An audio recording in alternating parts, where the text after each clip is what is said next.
কারণ আপনারা ইলেকশনের সময় মনে করেছিলেন আমরা বোধহয় পারবো না, কিন্তু আমরা কিন্তু পেরেছি।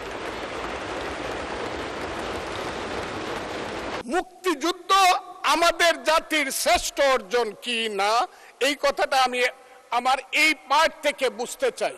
যারা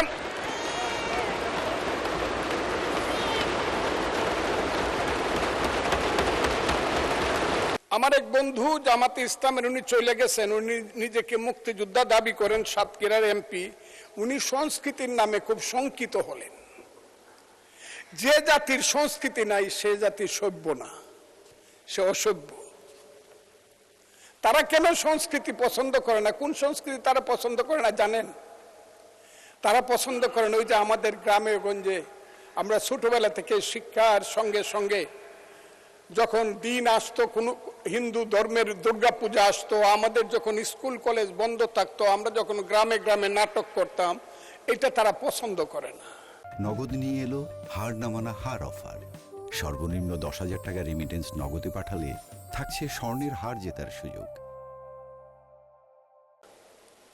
কৃষক যখন শীতকালে ধান লাগিয়ে পরে যাত্রা গান দেখতে যাইতো চাদর গায়ে দিয়ে, সেই রূপবানের গান বলেন আর মা মাটি মানুষ বলেন, যাই বলেন, যখন তার হৃদয়কে ভরে আবার সকালবেলা খেতে হাল চাষ করতে যাইতো, এইটাকে ওনারা পছন্দ করেন না। ওই বাউল গান যখন হয়তো, আমার মতো কথা আমি বলি, কারে দেখাবো মনের দুঃখ গো হৃদয় সিরিয়া, সেই শানুরের গান তাদের পছন্দ হয় না। নাটক তাদের পছন্দ না, ফুটবল খেলা তাদের পছন্দ না। এখন দেখতেছি বলতেছে ফুটবল খেলা যারা দেখবে এরা কাফের, আর্জেন্টিনার খেলা দেখা যাবে না, ব্রাজিলের খেলা দেখা যাবে না। তারা বলতেছে তারা আমাদেরকে মধ্যযুগে ফেরত নিতে চায়, বর্বরতার দিকে নিয়ে যেতে চায়। সেই বর্বরতার দিকে কি আমরা যাব? যদি না যাই তাহলেই কি আমরা তাদের সাথে, আমরা যদি এইটুক ডিফারেন্স করি, আমরা যদি তাদের সাথে মিলে মিশে থাক, ওই যে এটাকে বলে কি ফ্রেন্ডলি গেম, যে মেসি শ্রেষ্ঠ গোল করেছে, 5টা গোল করেছে, যে রোনাল্ডো কালকে 2টা গোল করেছে, তাদেরকে আপনি ঢাকার মাঠে আনেন, মানুষ যদি জানে ফ্রেন্ডলি গেম, তাইলে একদিন খেলা দেখতে যাবে রোনাল্ডো আর মেসিকে, কিন্তু দ্বিতীয় দিন আর ফ্রেন্ডলি গেম খেলতে যাবে না। পার্লামেন্টে যে গেমটা হচ্ছে, এই গেমটা কিন্তু কিছুদিন পরে কিন্তু মাঠ খালি পড়ে থাকবে। কথাটা আমি বললাম।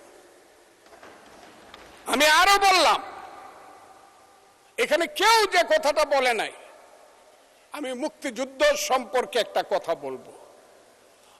আপনি বসে আছেন, আপনি মুক্তিযুদ্ধ দেখেন নাই, স্পিকার সাহেব থাকলে উনাকে বলতাম উনি কি করে সেই জকিগঞ্জ থেকে ধরে সিলেট পর্যন্ত সালুটিকার বন্দরকে রক্তের সাগর সৃষ্টি করে শহীদ জিয়ার নেতৃত্বে, জিয়াউর রহমানের বীরত্বের নেতৃত্বে সিলেট দখল করেছে, যে সেই রক্তের সাগর, সেই মুক্তিযুদ্ধের কথাটা আমি বলতে চাই। সেই মুক্তিযুদ্ধের কথাটা আমি এই কারণে বলতে চাই, আমাকে একটু সময় দিবেন, হাত জোর করে বলছি, আমাকে একটু সময়। আপনি তো আমাকে চিনেন, ভালো করে চিনেন, পরিচয় দেওয়ার তো দরকার নাই আমার। আমি আপনাকে বলছি, আমিও জানতে চাই এখানে মুক্তিযুদ্ধ আমাদের জাতির শ্রেষ্ঠ অর্জন কি না, এই কথাটা আমি আমার এই পার্ট থেকে বুঝতে চাই। যারা